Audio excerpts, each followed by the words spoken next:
You know, I never really expected any of this to happen. I recall just looking for a dedicated camera to use for filming videos for this YouTube channel.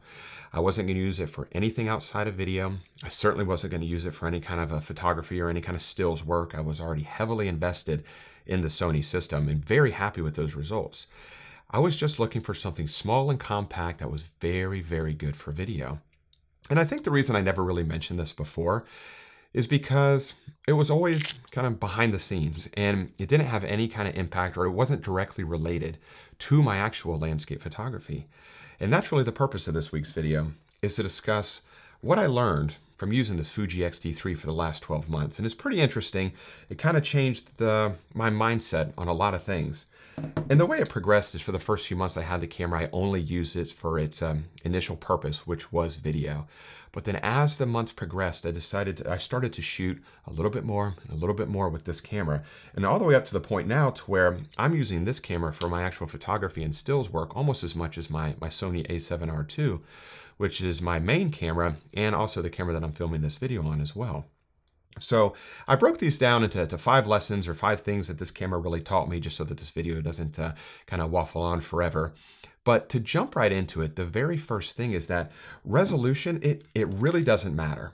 And maybe stated a little bit differently, resolution doesn't matter to me as much anymore since I use this camera. And I recall very vividly when I first got into landscape photography, I went from a Nikon D3200 or 3300, I can never remember which one it is, and I jumped up to the Nikon D750 and then jumped up to the Sony a7R II that I have now. And I was chasing the megapixels. I wanted more, I wanted more, I wanted more resolution. I was obsessed with image clarity and image sharpness. The first thing I would do after a trip is load my photos on a computer, zoom all the way in, because I wanted to see that clarity. I wasn't even that focused on the composition or the photo itself. I wanted to see those megapixels. I wanted to see that resolution, and I was obsessed with it. And then I would take it a step farther, and then I would really over sharpen all of these images as well. It was just all about the image sharpness and clarity for me. But what I've found over the last couple years, or maybe not 2 years, maybe a year and a half or so, that I don't even sharpen a lot of my images anymore. I actually do the exact opposite, where I soften those photographs. And maybe I soften them from using the Orton effect in Photoshop, or some kind of Gaussian blur in Photoshop. Or maybe it's just something as simple as just reducing the clarity to a negative value, using negative clarity or negative texture in Lightroom, just to soften the photograph a little bit. Because I'm trying to get away from that kind of digital look, that digital kind of crunchy, somewhat lifeless look a little bit that I start to see a little bit now. And I kind of like the more ethereal, you might have heard people call it the painterly look. It just looks a little bit softer, like it has a little bit more life to it than just a kind of like digital cold look that some of these cameras have nowadays. And I found that, you know, softening the photograph is a great way to do that. And what's interesting is that I wanted to kind of compare the resolution from the Sony a7R II to the Fuji X-T3. The R2, I believe, is 41 or 42 megapixels, and the Fuji X-T3 is 26 megapixels. And I figured that the Sony would blow it away. The difference between 42 and 26 megapixels is substantial. So here is a quick comparison. The image on the left here is the Sony a7R Mark II. This one over here is the Fuji X-T3. And for full disclosure purposes, the Sony camera is with the 16 to 35 G Master lens, which is probably the most beautiful lens I've ever used. And the Fuji X-T3 here is paired with the 10 to 24 millimeter lens, which is a very good lens as well. But here are the images. And if I zoom all the way into the tree right here, I was expecting to see a substantial difference between these photographs. Remember, this is the Sony here, and this is the Fuji here. But I see there might be a tiny bit more resolution in the Sony, but it's nowhere what I was expecting. I was expecting to be able to see a substantial difference, and I really searched and I couldn't find it. So there's a ton of detail in this tree here, and I can also see a great bit of detail in the Fuji file as well. And then if I come down here to this kind of like pine straw area right here, sure, there is a little bit more detail in the Sony file than the Fuji file, but it's nowhere close to what I was really expecting. And these are both completely unedited, straight out of camera raw files. But I was really kind of surprised by that that the Fuji X-T3 really held up its own, considering it only has 26 megapixels. So that in conjunction with the fact that I'm softening my photos anyway, I'm not really after that super razor sharp photograph any longer. So it got me wondering, you know, does resolution really matter anymore? And I'm not sure. I don't think it does. Not as much as it used to. Now, the second thing has to do with the fact that the process matters. User experience matters. And I talk about this on my channel a lot, to where I love the entire experience of landscape photography. I love planning trips. I love packing gear. I love traveling to the destinations, hiking to the location. I love editing the photographs, printing the photographs, everything from the start to finish. But something that I've never really mentioned before is the actual process of taking the photograph. And what's crazy is, I mean, that's a huge part of photography, right? The actual taking of the photograph, but I never really thought about it before. And it really kind of dawned on me when I started to use the Fuji. It was so much fun to use. The dedicated dials on the top. You got a dedicated dial for the shutter speed. You got a dedicated dial for ISO. You got an aperture ring on the lens barrel to change your aperture. It created a very kind of tactile feel. You really felt immersed in the camera, in your scene when you're dialing into settings, and it was a lot of fun to use. And then I started to use the Sony camera, and I started to realize, you know, the Sony camera is nothing wrong with it, but it's a little boring. There was nothing exciting about it. The user experience was kind of poor. It was like using a microwave almost, to where, you know, you turn the microwave on, you turn the microwave off. Maybe you set a certain timer for it to cook something and it'll turn off. Nothing very exciting. But the Fuji, it was a lot of fun to use. And it made me realize that using the camera, that should be part of the experience as well. You should have a lot of fun doing that too. And this is a really important thing that this camera taught me. And I love the actual touch screen. I've never had a touch screen camera before. And I love the way this screen articulates. It pops out from the bottom here as well. And I'm almost always shooting in a portrait orientation, and I love to get low. So this is a great way to be able to easily see that screen. So, and of course it articulates the other way as well too, just like you know, many cameras today. But the fact that the bottom of it flips out like that was something that I really, really do appreciate. So this camera really made me realize that the overall user experience is something that's very important as well. Now, the third thing that this camera taught me is that color science matters. Now, color science is something, I'm definitely not a colorist or anything like that, but it's something that I always used to hear about from Canon fans, from Fuji fans. They always talked about, you know, I always heard people talk about Canon has the best skin tones and Fuji has the best greens. I never really paid much attention to it. I wasn't the type of person that could tell the difference between a Canon photo or a Nikon photo or a Fuji image. I couldn't tell the difference. But I always heard people talking about the Fuji Colorscience. So of course I wanted to kind of put it to the test. And what I did is I went to a lake in my neighborhood a while ago, and I took the same image with the Sony A7R II, the same exact image with the Fuji X-T3, just so I could compare the two here to see, you know, what's with the color science. Can I really see a difference? And I won't tell you which one's which right here. I'll give you a second to kind of see if you can figure out exactly which image is the shot with the Sony A7R II and which one is shot with the Fuji X-T3.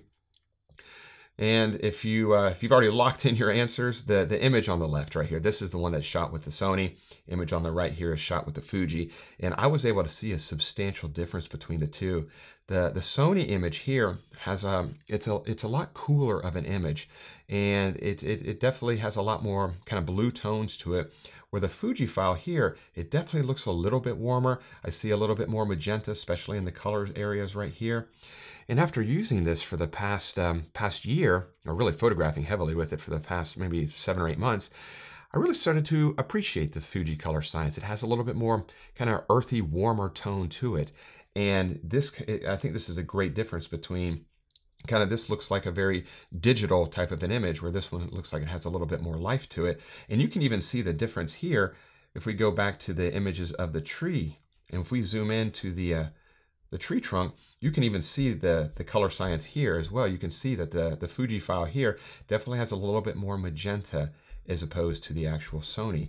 So I'm not really saying one is better than the other, but it did help me to kind of understand what color science is, and it made me appreciate it a little bit more. And I really do like the colors that are coming out of this Fuji camera. Now, the fourth lesson that this camera taught me is that JPEGs matter. They really do matter. For the longest time, everything was raw. I don't think I ever even took one JPEG image with my Sony camera.